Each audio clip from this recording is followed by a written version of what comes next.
going on, everybody out there? Welcome to the Faded Blue Line podcast. Still trying to figure out our days and time frames that we are going to do it. But today is Tuesday.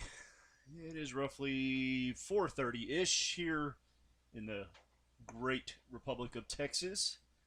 So I'm sure you guys on the East Coast are probably about to be getting off of work and switching shifts. So it's a good time. See if we get some participation today. First off, make sure if you're watching this, hit subscribe down there in your YouTube. That way you know when we go live anytime. It'll alert your little phone app and all that good stuff. Also, if you do hit subscribe, there's a little bell logo. If you hit that bell, it will alert you. So make sure you do that. And if you're not part of the Discord, go ahead and hit the link that is shared on the TrapFind group, as well as the Triple I Interdiction group on Facebook. Join the Discord. There is a text chat in Discord for the Faded Blue Line, and also a Faded Blue Line voice channel. So if you want to get on air and talk or have a question, I will be glad to bring you down into the voice chat. You just got to get into the text chat and say, hey, I want to talk. Let me know what you want to talk about, and we will get you on air. The shows go a lot better when I get participation from listeners. So I appreciate those of you who are tuning in right now. And let's see here. We're going to start the show off like normal. Some police and law enforcement news. So, looks like New York PD and New York Sheriff's New York City PD, NYPD, and the New York Sheriff's Department said they will not enforce Thanksgiving gathering order from Andrew Cuomo. Thank you, guys, up there. A lot of people are not very happy with the overreach of the government regarding this kind of stuff, and it's good to see that not only are these little rural sheriffs in California, Washington, and New York standing up for their citizens. It appears now that NYPD and New York City sheriffs will also not be participating in Governor Cuomo's executive order, which is banning a certain amount of people gathering for Thanksgiving. I do not know what it is in New York. I believe it's less than 10 people. Which pretty much bans families from getting together for Thanksgiving. And I don't know about you, but I am on about the 10th month of not seeing my kid and not seeing my family, and this stuff has got to end. Last I checked, the infection rates are going up. However, the mortality or morbidity rates are not increasing. So, yes, people are getting infected, but a lower percentage of people are being killed by the virus, last I checked. I don't know if that is still the case, but we have learned a lot about the virus and how to treat it, and it appears that the morbidity rates are lower than they were before. And I'm trying to find it right now. There was a study over in Europe. I'm not sure which country it was, but they studied the virus and mask wearing and found that mask wearing did not significantly decrease your chances of catching it. And it was a scientific study. I just don't remember who it was. All right, let's see here. Ohio police rescue woman trapped in sinking minivan after crashing in the river. 24-year-old Ohio woman was trapped inside a sinking minivan Sunday night and was rescued by police there. Let me see if I can figure out exactly where that was. Alliance Police Department. So, City of Alliance Police Department. Good job, gentlemen and ladies. Let's see. Sorry about that. Advertisement popped up. Yeah, so great job, guys, up there in Alliance, Ohio. We are tipping our hats to you for doing a good job getting her out of the car. And it does have the video that you can watch. So that's awesome. Stand by just a moment. I had posted earlier today, not really that long ago, to be honest.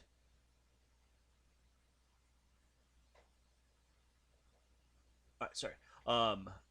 Question, like what people want to be, what they want me to talk about today, and I have a couple new replies on on Facebook. So I am paying attention to what you want, and we will get to there in just a minute. First, we're going to do, like usual, we'll go over the news. So, 2 NYC police officers wounded in broad daylight shooting. They were responding to a domestic violence report, and suspect has since died. But 2 officers shot up in New York City today in a daytime shooting responding to domestic violence. So, hope you guys get better. Feel good up there, and our thoughts are with you guys up there in New York City. Glad. I mean, it's sad to hear that, but I'm glad that New York City PD and New York City sheriffs are not going to be participating in Thanksgiving order chaos. So let's see here. For once, we don't have news out of Florida. Everything seems to be out of New York today. That's good because Florida seems to be the state that gets the most attention from our news here, and that's kind of scary. I don't know why Florida's so screwed up.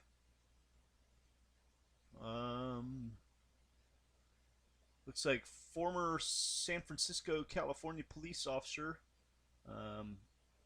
just weeks into the job, has been charged in the connection death of Kieta O'Neill. I'm not sure how to say that name. So we have a rookie police officer, weeks on the job, shot a person in San Francisco and is now being formally charged with the crime of murder. So I am unfamiliar with that case. I don't know exactly what happened there, so I'm not going to give any opinion on that. Chicago police officer dragged by a vehicle after a traffic stop Monday, and it says that he is hospitalized on the city's south side. So thoughts go out to you as well. And that seems to be all the news that we got today. Not a whole lot going on, but I'm glad to see it. Let's see, any of you guys who might be in the chat or might be on the YouTube chat, what are your thoughts today as far as what we were talking about just a little bit ago? Would you enforce orders for Thanksgiving? I see that many agencies in California, and now apparently the biggest law enforcement agency, New York City PD, as well as the sheriff's office up there, are refusing those orders. Enough is enough, apparently. So how many of you guys out there would actually enforce that? I witnessed a video on Facebook the other day of a code enforcement officer and a few sheriffs being run out of it appeared to be a business, and somebody had made a complaint about, I think it was not wearing masks, and they were run out of the business. The business saying, you're trespassing, get out, we don't want you here. I'm just curious, how many of you all are in the chat and would or would not actually enforce that? If you are in the chat and you want to talk about it, give me your opinion. Would you enforce it or would you not enforce it? And back it up. Tell me why. Why you would or you would not. These are governor's orders. They are not legislated law. And at what point do you draw the line of invading somebody's Fourth Amendment rights to privacy in their own home? Are they going too far with these orders now, not only restricting your freedoms in businesses and out in public, but now they are extending these restrictions to your own homes? So how many of y'all are okay with that? Are you okay with that? Are you not okay with that? I would like to hear from some of you guys as far as what you think. Do you agree with them? Do you not? Would you enforce it? Would you not? Defend your position. Let's talk about it. All right. So, on to the next topic. I am going to see what people are saying on Facebook. I had posted in the Triple I Solutions training group what people wanted to discuss for the next Faded Blue Line podcast. Um, let's see. The first thing says tips for working 2-lane roadways, 1 lane each direction. More specifically, 2-lane roadways leading out of deep South Texas. I could pick out loads of illegal aliens all day, but that has gotten old over the last few years. Another person has asked for target selection on high volume roadways. Another person says nighttime interdiction, nighttime indicators. And then target selection on highways with 4 or more lanes each direction in heavy traffic areas. All right, so I have a different opinion on these, and it all goes. It's regional. Guys who teach from up in the Northeast, uh, the way they select vehicles versus the way we do in the South are completely different. Guys that work in the Midwest of the traffic coming out of California, Oregon, and Washington work different than I do or different than the Northeast. So it's going to be very dependent on where you work and what your traffic is like, what the organizations are, because when you're dealing with high level cartel organizations off the border making long trips going from, say, a source city like Houston over to Atlanta. They have typically, when the high level, compartment cars have a particular tradecraft that they do, where vehicles that are traveling up in the Northeast from maybe New York City to Jersey or New York City to Philly are going to have a completely different way of operating, a different tradecraft that they do, and the groups that are linked to the marijuana farms on the west coast of the U.S. have a completely different tradecraft that they do. So it's very, very dependent on where you operate and what kind of organizations you're talking about. So we Sean and I have both taught in the past, and Sean usually teaches it in his Smugglers Inc. class about the different levels of smugglers, in drug runners and whatever. You have your low levels. These are your people who might go to the nearest big city or source area, not very far away. Um, your thugs, your gangbangers, who go pick up a pound or two, uh, bring it back to their you know turf for sale, and they have a personal connection to the drugs. It's usually their money that purchase those drugs.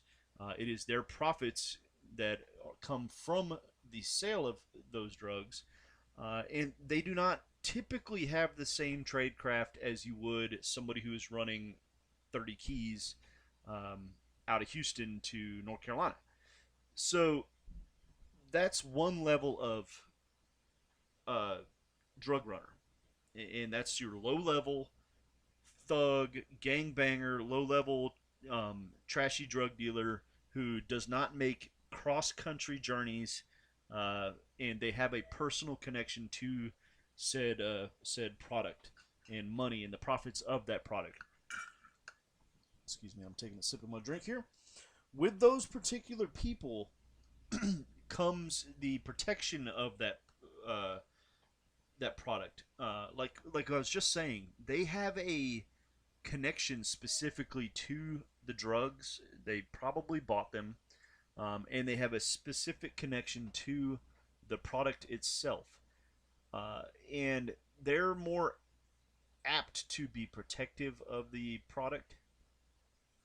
Um, so these are the ones that will fight you on the side of the road, will run from you, will shoot, that kind of stuff. That's they live that street lifestyle typically, um, and you have to be cautious of these type. And if you're wanting me to tell you how to deal with finding those, I have not dealt with that type of runner in quite a long time, but I'll give a little. We'll talk about that in just a minute when I get into the actual what I look for. So you also have your mid-level people who may travel a state. Who, let's say, your low level gets product from the next city over. All right, let's use Florida for example. Let's say somebody from, I don't know, Ocala, Florida, um, is a dealer. They may travel to Orlando. They may travel to Tampa. They may travel to Jacksonville to get their product, smaller levels of it by the pound, if even that much. um, but the house that they're going to get that product usually has a courier who might bring several pounds at a time from another location, whether it be in the same state or maybe it's from a nearby state. You have your mid-level people who might run, several pounds at a time between major cities or a couple states, and they'll go from a major stash house to a localized kind of stash house. These people may or may not have compartments built into their vehicle. Typically not, and if they do, it's not a very big one. It might be just a little one in the center console, or something in a door. Um, but you also can see these mid-level people up in the Northeast who have rather large uh, compartments that are pretty elaborate electronic compartments because they are traveling across a couple states and probably bringing a decent size product. Now, they may or may not have a personal connection to the drugs itself or the profits of the drugs. They may be just a runner who was told to, take product from point A to point B, or they may have a particular stake in the purchase of the product or the sale of the product. Um, may or may not be violent. They may or may not be protective of it. Depends on how connected they are. Then you have your higher level mule type drug runners, uh, traffickers who might travel from source cities, source areas like South Texas, like let's say San Antonio, Houston, Dallas, or they may travel from Tucson, Arizona, or Phoenix, Arizona, across to Atlanta. These people typically will employ a large, elaborate compartment. It may be electronic, it may be Bondo, it may just be an access panel. Um, Typically, the ones I have seen that were electronic were out of the Northeast. Um, so these people usually do not have a connection to the drugs or the money or the profits of said drugs or money. Oftentimes, when they are traveling with money, there is a small package of money that is usually a lot smaller than the other packages, or it's packaged different, and that is their pay. And they do not get that pay until they reach their destination and are able to offload the money. Um, so talking there, and let me talk about. We're still going to talk about how to pick out these vehicles, but right now we're talking about the levels, so you kind of understand where I'm going with this. Um, every level of uh, smuggler, trafficker, dealer, whatever it may be, have different operations. They have different tradecraft, and these are the things that you will learn in Smugglers Inc. Um, in each way, you have to filter other things when you're looking for specific types of or levels of criminal. If you're out there looking for 20 keys of cocaine, in a compartment car, it's not going to be the 1995 Buick LeSabre on 22-inch wheels, painted, you know, metallic purple. It's not going to be the 1985 Oldsmobile that is falling apart, coming out of, Meth Town. It's with three crackheads in it. They're not going to trust them to move that much weight. They don't blend in. They stand out on any road. You see gangbanger or you see, um, meth head, they stand out to cops. And in higher level organizations know that they're not going to use those people. So if you're working the interstate between Atlanta and Houston and you're trying to stop gangbangers and you're trying to stop, um, crazy meth head, toothless redneck, um, in the chances of you finding a large load, and when I mean large, I'm talking several pounds, are slim. It's not that it couldn't happen. I mean, you will get your gangbangers and your thugs and stuff like that who will run with a few pounds of weed or whatever, or a few ounces of coke or whatnot. But if you're looking for the big stuff, it's not gonna be in those types of vehicles. So when I worked on the interstate, whether it be I-10, I-20, I-55, I-59, I-75, I did not focus on those types of cars or any of that. I personally, I don't care who is in the car. Um, I have caught more loads off of elderly people than I have anything. I think. But if you are really really good at finding your local meth head or your local meth dealer who's running around with a few grams of meth or crack or whatever, and you get up on the interstate thinking you're going to be a superstar because you're able to get those people, you're probably going to have a really really hard time, because your mind is so focused on street level hustlers that it's hard to get out of that. And when you see one go by, you'll go, "Ooh, there it is." And what your brain is doing is going, "Ooh, there's a street level dirtbag," and you're going to want to go after that car. And that's not the car you want to go after if you're looking for big stuff. So, tradecraft varies among the different organizations, and it's hard to explain without actually going to Smugglers Inc. how that works. So let's break this down to easy. I'm not gonna focus on low level, but I'm gonna tell you, learn driving behavior. If you work, um, smaller highways, especially in areas that may not be connecting major, it may not be a major drug corridor, or say you're down in the valley of Texas, where all the vehicles, not all of them, but there's a lot of beat up vehicles, and you can't play the tag game down there because it's different. They operate different down there. Watch for your driving behavior. Watch for the driver's reaction. Um, so take a class and learn how to do that. When you're working at night, I know that the Red Ninja had mentioned this, I don't know, a week or so ago, and I've been teaching this for, gosh, probably 10 years. Um, I when I worked street level, in smaller highways at night, I really enjoyed playing mind games with people with my brake lights. So the first thing, I do not hide.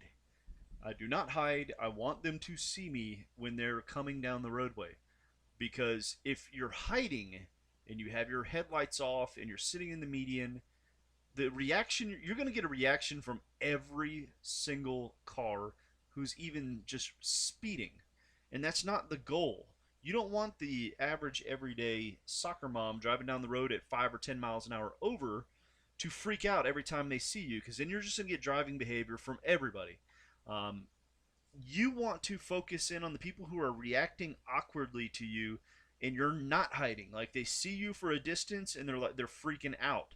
Um, So at night, what I would do is I'd sit sideways in the median or off the side of the road or whatever it may be. And if I saw some driving behavior from a car go by, I would wait till they got past me just a little bit down the road, maybe 100 yards or so, a couple hundred yards, and I would hit my brake lights. And if they tapped their brake lights when you do it, that lets you know one thing: they are watching you in the mirror. And why? Why are they watching me in the mirror? If they've passed me and they're still focusing in on what I'm doing, there's some kind of guilty mindset going on. Now that doesn't necessarily mean it's a smuggler. It could be somebody who's speeding. It could be somebody with a warrant. It could be somebody with a suspended license. It could be somebody with 5 pounds of dope. But it lets you know that they are watching you in the mirror. And I typically liked to play that game, and it's very effective at night.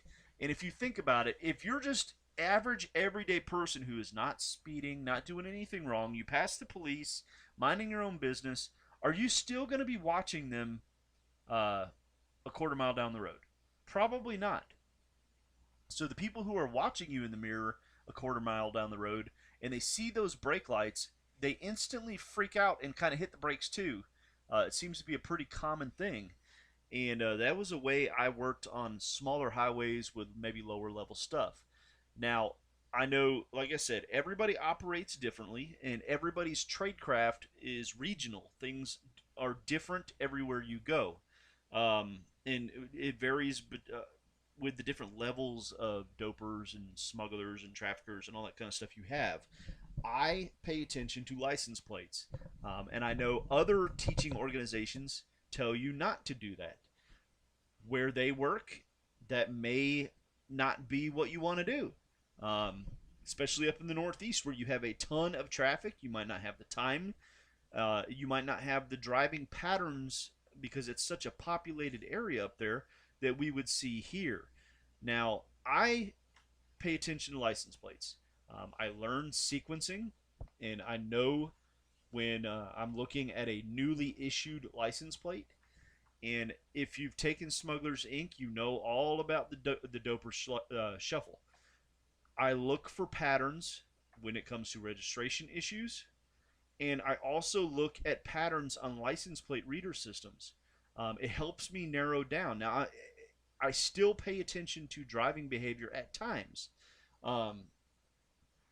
but in my particular areas that I have worked in the Southeast, and with the higher level of smuggler trafficker I am looking for, there is a certain tradecraft I look for, and one of those things is long journeys across multiple states, in a pattern of doing so. Is it unusual for somebody to travel once or twice a year across, 6 states to go see family? Not necessarily. Is it unusual for somebody that you have stopped on the side of the road who says they're a landscaper to be making a trip every week and a half, 6 states across the United States for the last 4 months? Yes, that is unusual. So when I would see a newer license plate that I could tell from the sequence was a newer license plate, I would run it. I would see that it's coming from a particular maybe area of interest, and see that maybe it had the Doper Shuffle going on. There's other factors there I look at. I would run that license plate through multiple license plate reader systems and see, does this car have a pattern of travel? Is this vehicle staying to the same area only, or is this vehicle traveling across the country frequently? And that is how I would pick out those particular vehicles. But like I said, other organizations disagree with doing that. Other training organizations disagree with doing that. It's not to say that they're right and I'm wrong, or I'm right and they're wrong. Everybody is different. Everybody operates differently based on what they see in their area, in the particular region they're working in, the particular level of criminal they're looking for. Also, when I was working task force stuff in Mississippi, my only focus was high level. That's all we did was high level stuff. High level cartel compartments with money or dope. That's it. Um, if you are working a criminal interdiction unit, or you're trying to get all criminals, whether it be big time felon warrants, felony dope, guns, money, whatever it may be, focus more on driving behavior. Um, Driving behavior will tell you a lot, but the thing is about driving behavior you can't narrow down why they're nervous. They are nervous for a myriad of things. It could be speeding, it could be a bad license, it could be child support warrant, it could be they're cheating on their significant other.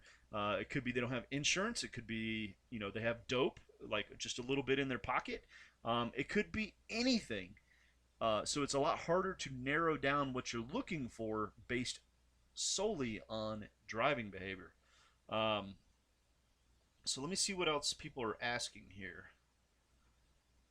Somebody's wanting a diesel database breakdown and roadside application during stops. All right, so diesel, for those who don't know what diesel is the DEA's license plate reader system. If you have access to Epic, you can request access to diesel, and you could ask for access to dice. Um, they are typically going to be regional camera systems in certain areas of the United States. Um, a lot of them in the border areas, stuff like that. I'm not going to list specifically where they are on a podcast, but anybody who's used diesel knows pretty much the regions and the areas that those cameras are in. Um, like I was saying before, when it comes to diesel, it's no different than any other license plate reader system. I do not care um, necessarily where they got read uh, 8 months ago. I'm looking for a pattern of travel. Am I seeing a consistent pattern of this vehicle going from point A to point B, um, especially if it's across the country? And how often is that occurring? And is that pattern unusual? Is this vehicle going from McAllen, Texas to New York City every 2-3 weeks? I would find that unusual, especially if you stop that vehicle and they tell you that they work in a restaurant, or they are a landscaper, a roofer, and that they're going to see family on vacation. Oh, really? How long's it been since you saw your family? Oh, it's been a year. Really? Because don't say it to them, but the license plate reader is telling you a completely opposite story, um, because you're looking for patterns. That's what I'm looking for. It's all about patterns. So that is how I use diesel. It's not. You have to figure out a way to look for patterns, whether it be hitting the map all. Um, when you look at these license plate systems long enough, you start to recognize the names of cameras in certain areas. Like I know what the cameras up in Denton, Texas are called. I know what the cameras for Austin PD are called. I know what the cameras in Mississippi are called, Louisiana. So I don't necessarily even have to map it to know where that camera read occurred. Because once you look at them enough, you recognize the camera names and numbers and all that kind of stuff, and you're able to establish that pattern without even hitting the mapping tool. Um, so just get in there, use it. Stop focusing on, oh, where were they today? Where were they today? No, focus on a period of time. I can't necessarily tell you how long that is. I'm looking for patterns of travel. Um, that's how I do it. Now I don't work full time interdiction anymore, so I don't necessarily do it as much as I used to. Um, but that's how I operated when that's what I did. Now I've been working the interstate here and there with one of my guys at work, and we've been hitting some lower level. Uh, we were talking about the low, mid, and high level traffickers and smugglers and whatnot. We've hit some low level stuff recently. Um, and we did that based off of driving behavior. We were slow rolling on the interstate, and this is going into the person who was asking for 4 lanes or more with heavy traffic. I work I-35 between Austin, Texas, and San Antonio.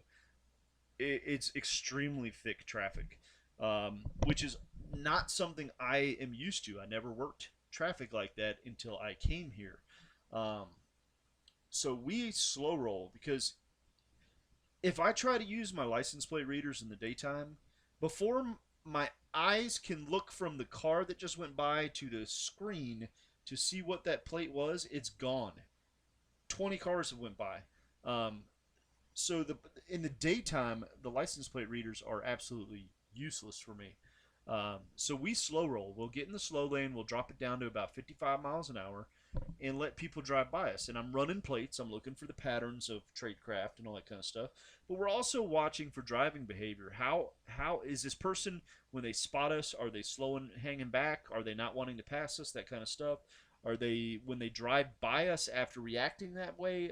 How are they acting in the vehicle?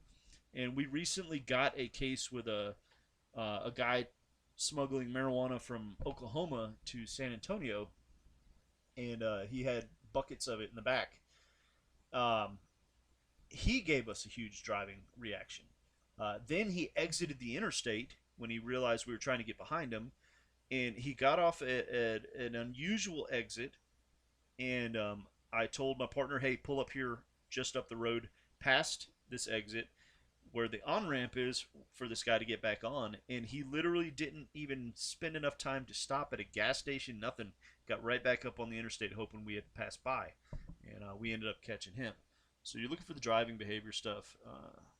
Let's see here. So for those who say they work multiple lane traffic with heavy traffic areas, I personally recommend slow rolling. Get in that slow lane, take advantage of semis and stuff that are really slow. Get behind them. Just hang out there and start running these license plates. Start watching for driving behavior. Looking for these people who are acting unusual when they go by you.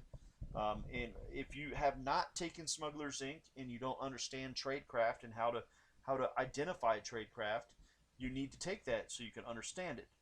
And then when you've seen a couple vehicles that have tradecraft and you've hit some loads, it clicks. It's like, oh, that's what I'm looking for. I get it now.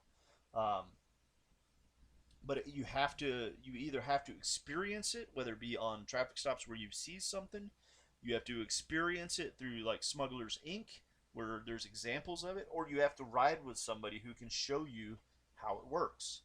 Um, but like I said, you go up to the Northeast, that stuff may not work. You go down to the extreme parts of the valley, that stuff may not work. Driving pattern may work, but a lot of the people coming out of the valley may just go from McAllen to Houston. So you'll have that's not an unusual travel pattern. It is unusual if they're doing it, every 3 or 4 days, but that's not unusual. It's a little harder to pick them out. Um, it may be completely different on the West Coast, and it may be different in Indiana, where they're working I-70, and they're seeing completely different traffic patterns and different. Now, I'm telling you, somebody who works, say, Indiana, Oklahoma, North, Kansas, stuff like that, and they got these people that are traveling from California to the East Coast with hydro, or a bunch of THC products or whatnot. They will see, if they're not in a rental, they will see the license plate patterns of going from the West Coast to the East Coast frequently. So the license plate patterns with the ALPR databases will be there. All right, let's see here. Another person said more full-length videos with stops and entire conversations with drivers for guys trying to be more fluid with their interviews, and being more approachable instead of bombarding them with direct questions about the trip. So this is one thing when I teach evading honesty, and I really hope you guys have taken that class or got the book on that, so you can kind of understand how important interviews really are. Um, I teach in the class that the one thing that I cannot teach you when it comes to doing interviews is how to have personality and how to be witty. That just comes with experience and you. I cannot force you to be witty and know where you should go with these questions. Um, I also can't teach you to be a personable person. That is just something that you either have or you don't. A lot of officers get out there and they're like robots, and it's not necessarily their fault. They may work for an agency where that's what they expect out of you, or maybe they've been they've been taught officer safety stuff so much that they just go at it like a robot and have zero personality. And it's going to be very, very difficult to do an interview if you have that kind of personality. You may have to try to teach yourself to not be that way. Now, people often will be like, "Oh, you shouldn't let your guard down, or you shouldn't put people in your front seat, or whatever it may be," and that's usually the case. However, when you're working interdiction, interdiction is a dance. It is a dance between being safe, being personable enough to conduct an interview and develop reasonable suspicion. Um, you have to do like this dance in that area where sometimes you might have to let one thing down to elevate another, let this down, and it's really hard to explain to people why you see interdiction guys on videos sometimes who may be very relaxed with these people. And when we teach classes, we tell them, hey, this is not an officer safety class. And let me refer back to what I was saying about the different levels of smugglers and traffickers. Um, I specifically targeted high level cartel linked compartment type people. These people are typically not anything but a driver. They are not violent. They're not, gangbangers. They're not packing weapons. They're not, covered in tattoos and teardrops on their eyes and all that kind of stuff. They're not. That is not how this game works at that high level. They know that cops are going to see somebody like that and go, "Ooh, I want to stop that." A road guy would want to stop that. They don't use those types of people. A lot of times, the people that I would catch were middle aged to older, and they typically were decent people, sometimes without even a criminal record of any sort. And maybe they hit hard times. They had a rough patch in their life. Something happened, maybe medical bills, they lost their job, something along those lines, and they needed money quickly. And they would have maybe a family member who was linked to an organization, or a friend who knew a friend who was linked to an organization, and said, "Hey, we can help you. We can help you make this money." And that's how they got started in it. And then they kind of either one liked the money because it was easy, or it had very high reward for very little risk. However, when the risk was there, it was really bad. Or they got in so deep that they didn't know how to get out and they were scared. And a lot of times we would find, like, when Sean and I would stop people, we would talk to them and debrief them. And I'm not talking like the debrief you see the narcs do, where they treat everybody like they're gangbangers and want all this information. We would talk to them like humans. Like, hey, listen, we joke around with them and say, hey, how did you get involved in this game? And they would tell you. Like, when I teach evading honesty, I show a video of a woman who I stopped who was coming from Houston going to Augusta, Georgia, and I caught her with 13 pounds of ice. This was her first trip for the organization ever, and she was terrible at the interview. It was almost laughable, the behavior she shows. And if you've seen that video in class, by all means comment in the live chat if you want. Um, it's the woman in the burgundy van, the Dodge van. Well, the reason she was not a gangbanger, she's not a thug, she's not a criminal.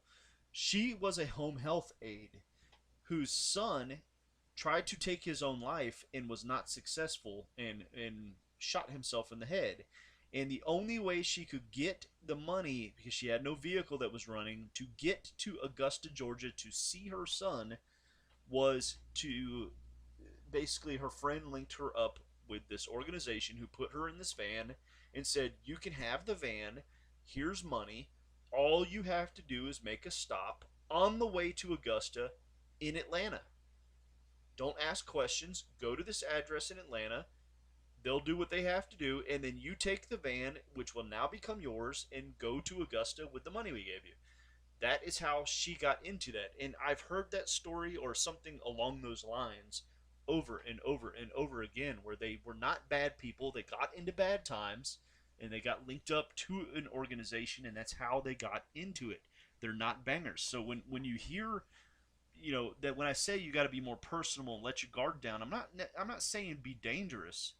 But you can't treat some of these people like they're street hustlers with a Glock in their pants and teardrop tattoos on their eyes. They're not those types of people. And when you try to treat them like that, it shuts them down a lot. And it's really hard to necessarily do an interview because you're not going to get an interview out of them when they are completely shut down. It just makes it near impossible.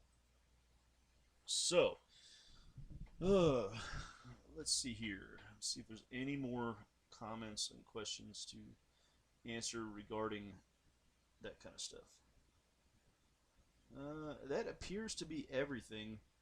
By all means, please get some training. It doesn't even have to be our classes. It doesn't have to be a III class. It doesn't have to be Smugglers Inc. It doesn't have to be Evading Honesty, Swipe and Swap. Any of that stuff. There are plenty of companies out there who are very good at what they teach, and especially if you're in a regional area that may be different than what I will tell you, Evading Honesty is good across the board, as is Swipe and Swap. You cannot change human behavior.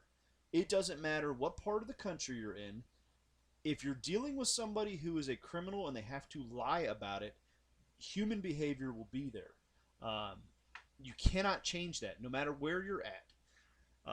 You could change the type of vehicle, the type of compartment, the way the organization works in their trade craft. You could change all those things, but you cannot change human behavior. And when it comes to Swipe and Swap, that's just how it's done everywhere. They have to steal a vehicle. They have to swap a VIN number for a clear VIN number. And there's no way around doing so. So that's what you will find sometimes with that. Trying to see if there's anything. I don't see any questions popping in on the chat. You guys are very quiet today. So Tuesday afternoon may not be exactly the best day to have a podcast because I'm not getting a whole lot of participation, which it makes it a lot easier when you guys do participate. So let's see, what do we want to end the show with here? I am trying to find you some new music to listen to. We were listening to Holocene and a couple other people do a Bryan Adams cover at the beginning of the show. Let's do Rebel Yell, and this is from Sershin and Zaritskaya. Rebel Yell. Hey there, it's Ryan Reynolds. Idol will be what we end the show with today. I hope you guys enjoyed. If you have any questions, by all means, please post it in the chat, post comments. Let me help you out if you have questions. The more participation we get, the better. Please share the podcast. Let's get this thing growing. Let's get more people in here asking questions. It gives me stuff to talk about. Get you guys joining into the voice chat. That'll be even better. Get in here, ask questions, and you guys have a good one. Be safe. Last night a little dancer, she came dancing to my door. Last night a little angel, she came pumping across my floor. She said, come on baby, I got a license for love. And if it expires, I'll pay hell from above. Because in the midnight hour, she cried more.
my soul.